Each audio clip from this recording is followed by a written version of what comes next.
You're welcome to another episode of Fertility Talk with Olarunke Thaddeus. Oh, it's been a while. You know, I have to jump on this video because I have to discuss a trend that I saw online. Was it last week? Yes, it was a case of a parent who came to Nigeria, had baby via surrogacy.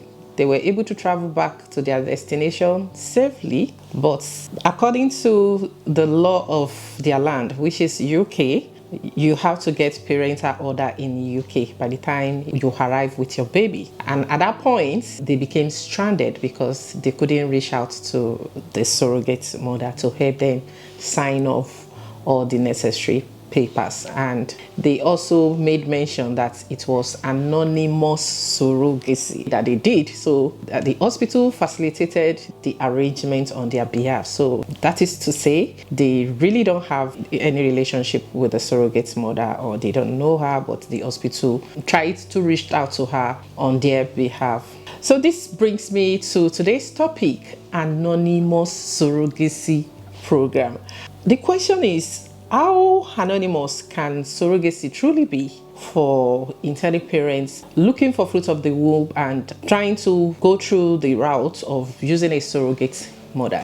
In Nigeria, anonymous surrogacy is widely practiced. Okay, what this means is that it's usually facilitated either by the hospital or the surrogacy agency. It's an arrangement where the hospital or the agency acts as an intermediary between the intended parent and the surrogate mother. So to say, the intended parent would not have any relationship with the surrogate mother. Some would not even release any information about the surrogate mother or on the surrogate mother to the intended parents. Okay, so back to my question: how anonymous should a surrogacy program be?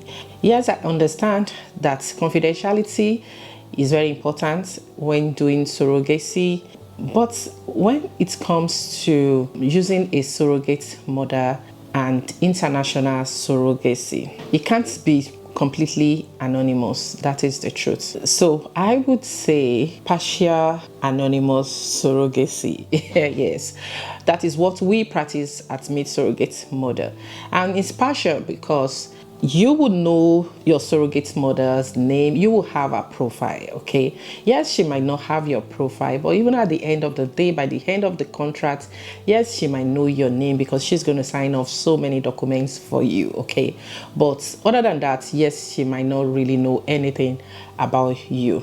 To do surrogacy in Nigeria, you need to ask questions about whether the hospital or the agency is ready to release the surrogate mother information to you, and also how accessible is the surrogate mother after the end or the completion of the surrogacy. Okay, take for instance, in UK, you would need your surrogate mother to sign off documents for you by the time your baby gets back to UK. Okay, so imagine you not being able to have access to your surrogate mother even through your agency. Maybe at that point your agency doesn't have access to the surrogate mother again. So what will be your fate? So you need to take into consideration all this. Okay, and so that actually takes me to the next topic, which is documentation for embassy purpose. When we're talking about documentation, it means everything, just everything that you can lay your hand up, starting even from your email, your WhatsApp conversation with the agency, everything. I will tell you one thing: it is a huge line between surrogacy and baby factory, but what truly makes it a world apart is documentation, ability to present your case at the embassy that you have gotten your baby through ethical means and not through any illegal means. Yeah, that is what we are talking about. And so when you go to the embassy and present a shallow document that does not even contain any information about your surrogate mother, you're indirectly telling them that, look, this baby, I just found it anyhow, anyway. So you have automatically put a red line on yourself with your documentation. And this is why at Meetsurrogatemothers, for instance, yes, we classified documentation into moderate documentation and a very, very comprehensive documentation. So based on your marital status, based on the marital status of the surrogate mother, then we will know the documents we are working on for you for embassy purpose. Okay, so with these documents, by the time you're getting them, by the time you're submitting them to the embassy, they need not ask for the question. Okay, but when you present a shallow document to the embassy, you're automatically making their antenna to be up about your baby, about the program or the modalities of getting your baby. Whatever is worth doing at all is worth doing well. Okay, so regardless of where you are doing your surrogacy, you must make sure to ask questions on whether this service is available. If it is not available, whether they're willing to release as much as information about your surrogate mothers in case you want us to help you with that service. Do you understand? Okay, so that's just what I'm going to say on documentation for embassy purpose. Everything just matters. I don't want to start rolling out everything here, okay, because yes, this is our field, our legal units are involved and they do all these documents. But yes, things had to be done properly. I also would make an example. I will use one of my intended parents from Switzerland, for instance. In their case, it was a case of, you know, when after you have your baby, you do if you want to do Nigerian passport, you go ahead and do Nigerian passports.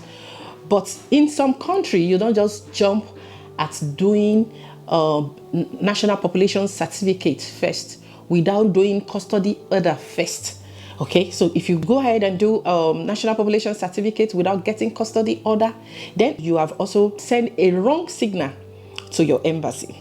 Okay, so some country, that is their pattern. Is it not Switzerland, but New Zealand? I think, yeah, it's New Zealand. So you don't just jump and say you want to quickly go and get your baby's national population certificate without getting custody order done first. If you do that, the judiciary will make a mess of you coming back to your country with your baby. So you need a proper counseling, you need a proper consultation, okay? Because law actually varies from one country to another. Some other countries will require you to do adoption order as part of your documentation. Some other countries will just require you to do custody order. Some other country will not even require anything at all other than just the moderate documentation, various affidavit prepared, various medical information getting, to show that yes, you have gotten your baby through surrogacy. Yeah. So you need to know what operates at your country embassy before you just start jumping on gathering documents. Because if you don't do what you're supposed to do, at the end of the day, you will end up complicating things for yourself. So this is just my own input about anonymous surrogacy program, documentation for embassy purpose. Okay, and we are always available. All you need to do is book a consultation with us for your documentation. We will help you through. Even if you don't use our service for surrogacy, we will still help you through on your documentation. Thank you, and God bless.